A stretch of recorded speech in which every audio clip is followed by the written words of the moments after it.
Shalom jemaat yang dikasihi oleh Tuhan Yesus Kristus. Bersyukur kepada Allah untuk pemeliharaannya atas kehidupan kita. Sekalipun ada begitu banyak pergumulan dan beban berat yang kita alami hari ini. Tapi itu tidak membuat kita menjadi mundur, bahkan kehilangan fokus kepada Tuhan. Hari ini saudara-saudara, saya ingin mengajak kita semua untuk lebih tenang, memikirkan tentang kasih Allah melalui beban berat yang kita alami, sehingga kita memiliki pemahaman yang benar dan positif mengenai beban hidup yang berat, mengenai kasih karunia Allah yang ada di dalamnya. Hari ini saya akan menyampaikan firman Allah dengan tema beban yang membawa berkat. Jemaat sekalian, umumnya orang berpikir bahwa beban hidup yang berat selalu menjadi penghalang baginya untuk meraih sukses. Namun sekali lagi saya akan katakan tidak demikian. Tidak selamanya beban hidup yang berat selalu menjadi penghalang bagi orang untuk meraih kesuksesan. Mengapa bisa demikian? Mari kita belajar dari kisah hidup Steve Jobs. Steve Jobs dilahirkan dari pasangan orang tua yang tidak jelas. Untuk memiliki status hidup yang jelas, maka kemudian ia diadopsi oleh satu keluarga.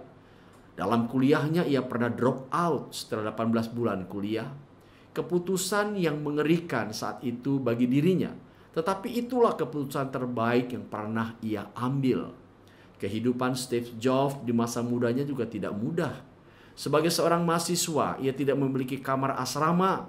Ia tidak punya uang untuk mengontrak rumah atau kos. Sehingga ia harus menginap di rumah temannya di lantai atas. Dan ia pun harus berjalan sejauh 7 mil setiap minggu malam hanya untuk mendapatkan makanan enak di kuil Hare Krishna. Inilah keadaan ekonomi Steve Jobs saat itu yang begitu sulit. Saudara, meski demikian Steve Jobs tidak mau larut dalam kesedihan yang berkepanjangan mengenai masalah hidupnya. Ia berusaha bangkit dan selalu berpikiran positif sampai pada akhirnya apa yang ia cita-citakan, apa yang menjadi keinginannya menjadi keberhasilan yang telah menuntunnya meraih sukses besar sebagai seorang pendiri perusahaan Apple. Saudara, dari kisah hidup Steve Jobs ini memberikan sebuah pelajaran yang penting bukan? Kepada kita semua, bahwa tidak selamanya beban hidup yang berat tidak akan membawa seseorang kepada kesuksesan. Hari ini kita akan melihat firman Allah dari 2 Korintus pasal 12 ayatnya yang ke-9. Mari kita buka firman Tuhan dari 2 Korintus pasal 12 ayat 9. Demikian firman Allah, jawab Tuhan, cukuplah kasih karuniaku bagimu, sebab justru dalam kelemahan kuasaku menjadi sempurna. Sebab itu terlebih suka aku bermegah atas kelemahanku, supaya kuasa Kristus turun menguasai aku. Saudara, dalam konteks ini Rasul Paulus sedang mengisahkan ulang tentang pergumulan hidupnya. Siapa yang tidak mengenal Paulus? Di dalam Perjanjian Baru dapat kita lihat apa yang Alkitab katakan mengenai dirinya. Ia adalah seorang rasul yang luar biasa. Bahkan keberhasilannya sudah nyata dan kita bisa lihat. Bahkan di antara rasul-rasul sejamannya dalam Perjanjian Baru, Pauluslah satu-satunya yang paling banyak menuliskan surat kepada jemaat-jemaat yang didirikannya. Saudara, berbicara tentang kehidupan Rasul Paulus bukan lagi sesuatu yang baru bagi kita. Bukan saja mengenai pertentangan hidupnya tentang kebenaran melalui Taurat, tetapi ia telah menyatakan kasih karunia Allah itu sebagai yang terutama di dalam dirinya. Yang tadinya ia melawan Tuhan, tetapi setelah ia mengerti arti daripada kematian Kristus dan kebangkitannya, ia menjadikan Taurat bukan lagi sebagai jalan keluar untuk memperoleh keselamatan, tetapi melalui iman di dalam Kristus. Bapak, Ibu, dan Saudara yang dikasihi oleh Tuhan Yesus, ketenaran atau kemasyuran sudah diraih oleh Rasul Paulus. Kecakapannya tentang berteologi dan argumennya tentang apologetik tidak perlu diragukan lagi. Namun apa sebetulnya yang sedang terjadi dalam pergumulan batinnya dengan Tuhan? Nah, Bapak Ibu, hal ini dapat kita lihat di dalam ayatnya yang ke-7. Mari kita lihat. Firman Allah berkata demikian. Dan supaya aku jangan meninggikan diri karena pernyataan-pernyataan yang luar biasa itu, maka aku diberi suatu duri di dalam dagingku, yaitu seorang utusan iblis untuk mengocoh aku, supaya aku jangan meninggikan diri. Bapak, Ibu, dan saudara-saudara, kita tahu apa yang disampaikan Paulus ini merupakan sebuah pergumulan dirinya. Kesuksesan, ketenarannya, saudara, kadangkala bisa membawa seseorang lupa Tuhan. Bahkan bisa membawa seseorang lupa diri. Ia menganggap semua itu karena usaha dan kemampuannya, bukan? Demikian juga dengan Rasul Paulus. Mungkin ia bisa mengalami kondisi yang seperti itu. Namun Alkitab berkata Tuhan dengan sengaja meletakkan duri dalam daging, di dalam dirinya. Seorang utusan iblis supaya mengecoh dirinya. Supaya apa, saudara? Supaya Paulus tidak menjadi tinggi hati. Paulus tidak menjadi sombong oleh karena keberhasilannya. Ia menganggap remeh rekan-rekan pelayanan yang lainnya atau tidak menghargai mereka. Dan ia menganggap kesuksesannya oleh karena kehebatan dan kepandaian dirinya. Nah, inilah yang dicegah oleh Tuhan. Itu sebabnya, saudara-saudara, Tuhan tidak mengizinkan itu terjadi di dalam dirinya. Padahal Alkitab berkata Paulus sudah berulang kali meminta kepada Tuhan untuk mengangkatnya. Namun jawaban Tuhan seperti yang kita ketahui dalam ayat yang ke-9. Tuhan berkata, cukuplah kasih karuniaku. Justru di dalam kelemahan, kuasa Tuhan dinyatakan. Itu sebabnya Paulus katakan, aku berbangga di dalam kelemahan. Dan aku rela untuk hidup dalam kelemahan. Supaya melaluinya Tuhan yang dipermuliakan, bukannya dirinya.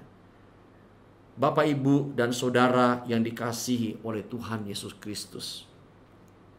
Paulus menunjukkan tentang pergumulan hidup yang sedang dia alami.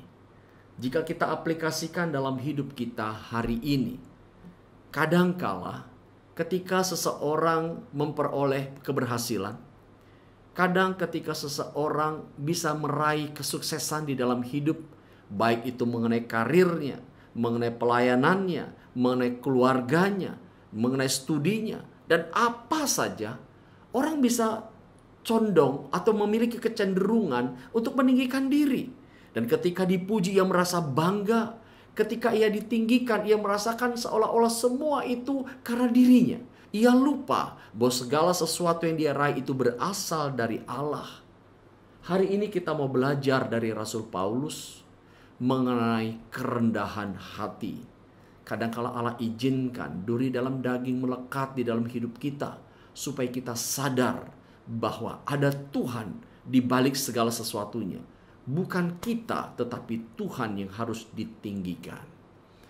Saudara, banyak orang mencari hidup yang lebih mudah, yakni hidup tanpa beban berat. Mereka menyangka dengan tidak adanya beban berat, hidup bisa dijalani dengan kesenangan dan penuh dengan kemenangan. Saudara, mereka ternyata keliru. Tapi inilah pikiran manusia. Orang selalu berdoa meminta Tuhan menjauhkan dari berbagai macam masalah, termasuk sakit penyakit. Mereka tidak mengerti apa maksud dan rencana Allah dari semuanya. Tetapi itulah kondisinya. Itu sebabnya Tuhan menginginkan agar kita menjalani hidup harus mengerti apa dan bagaimana yang seharusnya kita terima. Banyak orang tidak sadar bahwa Allah seringkali memelihara atau memakai atau mengizinkan beban berat menimpa kita. Bukan walaupun itu serasa meruntuhkan tulang-tulang pada tubuh kita. Namun kita tahu Allah mengizinkan untuk memelihara kerohanian kita untuk lebih tinggi lagi pada akhirnya. Bukankah di dalam Ibrani 12 ayat 5 sampai dengan 6 dikatakan demikian? Mari Kita lihat Ibrani pasalnya yang ke-12 ayat 5 dan 6. Dan sudah lupakah kamu akan nasihat yang berbicara kepada kamu seperti kepada anak-anak? Hai anak-anakku, janganlah anggap enteng didikan Tuhan, dan janganlah putus asa apabila engkau diperingatkinya. Di dalam ayat 6 dikatakan, karena Tuhan menghajar orang yang dikasihinya, dan ia menyesah orang-orang diakuinya sebagai anak. Saudara, dalam surat Ibrani ini ingin mengingatkan kepada kita bahwa kita jangan lupa nasihat yang diberikan kepada kita, bahwa Tuhan mengasihi kita. Dengan didikan-didikan yang Dia izinkan terjadi, yaitu masalah-masalah, sebetulnya sedang menguji kesetiaan kita, sedang menguatkan kehidupan iman kita. Nah, saudara-saudara, kita perlu menyadari bahwa setiap kejadian yang terjadi bukan untuk meruntuhkan kita, tetapi untuk menguatkan kehidupan iman kita. Tuhan tidak ingin kita terus berkanjang di dalam kondisi kehidupan iman yang kekanak-kanakan terus. Tetapi Tuhan ingin agar kita beranjak di dalam tingkatan kehidupan iman yang semakin dewasa. Dengan demikian kita akan mengenal Dia secara benar, dan kita tahu bagaimana menjalani hidup di tengah-tengah dunia ini sekalipun di dalam kesulitan. Nah, saudara, mari kita perhatikan apa sih tujuan Allah atas beban hidup yang berat yang kita alami. Yang pertama, supaya tidak menjadi sombong dan tinggi hati. Mari kita lihat Filipi pasal 3 ayat 4 sampai dengan 8. Demikian firman Allah. Sekalipun aku juga ada alasan untuk menaruh percaya pada hal-hal lahiriah, jika ada orang lain menyangka dapat menaruh percaya pada hal-hal lahiriah, aku lebih lagi. Disunat pada hari ke-8 dari bangsa Israel, dari suku Benyamin, orang Ibrani asli. Tentang pendirian terhadap hukum Taurat, aku orang Farisi. Tentang kegiatan, aku penganiaya jemaat. Tentang kebenaran dalam mentaati hukum Taurat, aku tidak bercacat. Tetapi apa yang dahulu merupakan keuntungan bagiku, sekarang kuanggap rugi karena Kristus. Malahan segala sesuatu kuanggap rugi karena pengenalan akan Kristus Yesus. Saudara-saudara, hari ini kita melihat bagaimana firman Tuhan ini ingin menolong kita untuk mengerti mengenai beban berat. Saudara, Paulus berkata bahwa kemungkinan besar kesombongan itu melekat di dalam dirinya. Dikatakan mulai dari ayat yang ke-8 tadi, secara lahiriah ia pantas untuk berbangga karena ia adalah orang Yahudi asli, keturunan dari suku Benyamin. Bahkan untuk kegiatan ia penganiaya jemaat karena dia dikatakan sebagai orang-orang Farisi. Namun kebanggaan atas segalanya bukan lagi menjadi sebuah kesombongan. Ketika ia mengenal Kristus, ia meletakkan di bawah kaki Kristus segala kemegahannya, dan seolah-olah Tuhan telah melucuti dia dengan segala pengenalan yang benar. Sehingga dengan demikian, saudara-saudara, ia tidak lagi menjadi orang yang sombong dan tinggi hati. Kita lihat, saudara, ada begitu banyak pergumulan yang dihadapi. Ada begitu banyak hal yang dia alami dan membuat ia semakin mengerti hidup bagi Allah itu seperti apa. Dan ia tidak perlu menyombongkan diri. Ia selalu meninggikan Allah di dalam seluruh kehidupannya. Tuhan mau agar Anda dan saya dapat mengalami kondisi yang demikian. Di tengah-tengah kesulitan hidup, di tengah-tengah kebanggaan kita, di tengah-tengah kepopularitasan kita, jangan pernah kita menjadi angkuh dan sombong. Tapi rendahkan diri kita seperti Paulus, hanya Tuhan yang ditinggikan.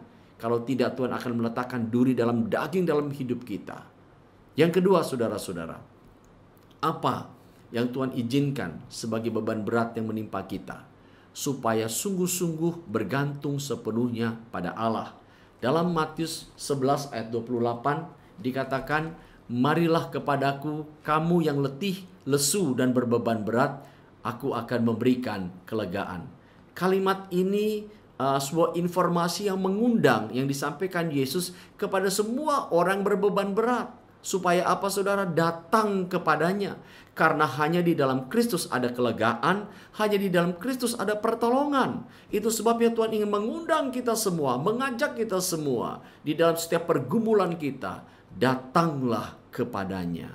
Saudara, dalam situasi hari ini di negara kita, Indonesia khususnya, tentang mewabahnya virus corona. Jangan kita pikirkan secara negatif, tapi mari kita lihat secara positif apa makna dari kejadian ini. Saudara, dikatakan bahwa corona mengajarkan bagaimana virus kecil yang berukuran 150 nano itu bisa mengalahkan 7 miliar manusia yang hidup di bumi yang luasnya ratusan juta hektar. Yang kedua, melalui corona membuat manusia banyak berdoa dan berharap hanya kepada Allah, bukan untuk sesuatu yang bersifat sains dan teknologi. Corona memaksa kita untuk melihat kepada kekuatan Tuhan yang luar biasa. Melalui virus corona ini memberikan kesempatan kepada kita untuk menyadari bahwa kematian itu nyata dan dekat sekali dengan kita. Kalau bukan karena Tuhan, kita tidak mungkin dapat melewatinya. Saudara-saudara, melalui virus corona ini mengajarkan kepada kita dapat membangun sebuah hubungan yang dekat dengan keluarga kita untuk terus bersekutu di dalam kasih karunia-Nya. Corona menyadarkan kepada kita bahwa apa yang kita miliki adalah milik Tuhan yang bisa diambil kapan saja. Sebab itu, marilah kita membangun jati diri kita yang sesungguhnya untuk hidup dalam mengandalkan Allah, bukan lagi mengandalkan diri kita.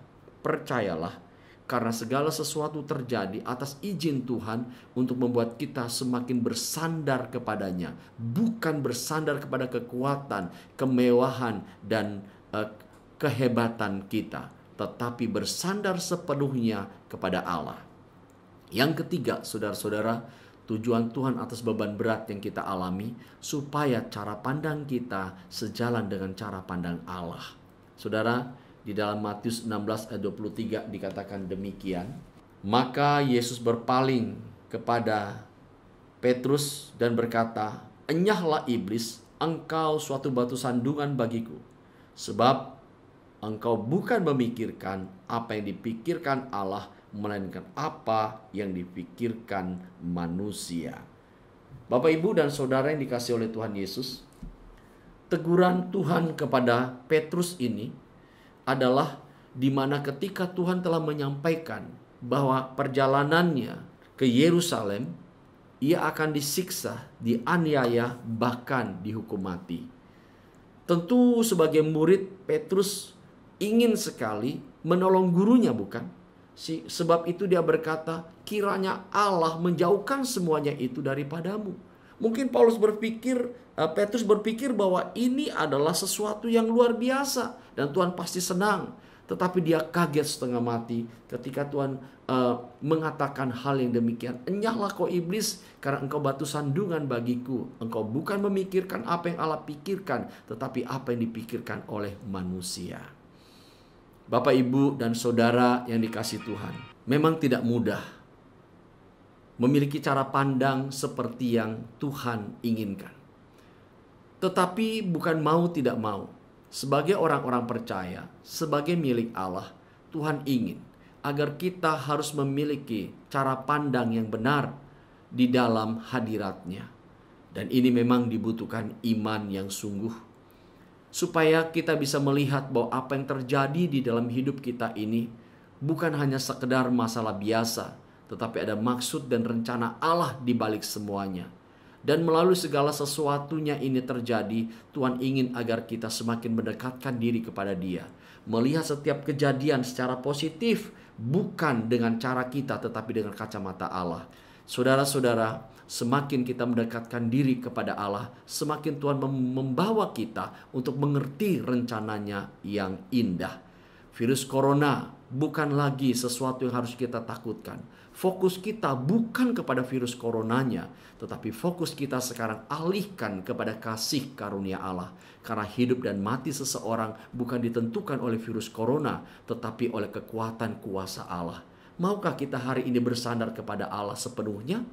Carilah Dia selama Ia masih ditemui, supaya engkau dan saya terus dikuatkan dan diberkati Tuhan. Amin.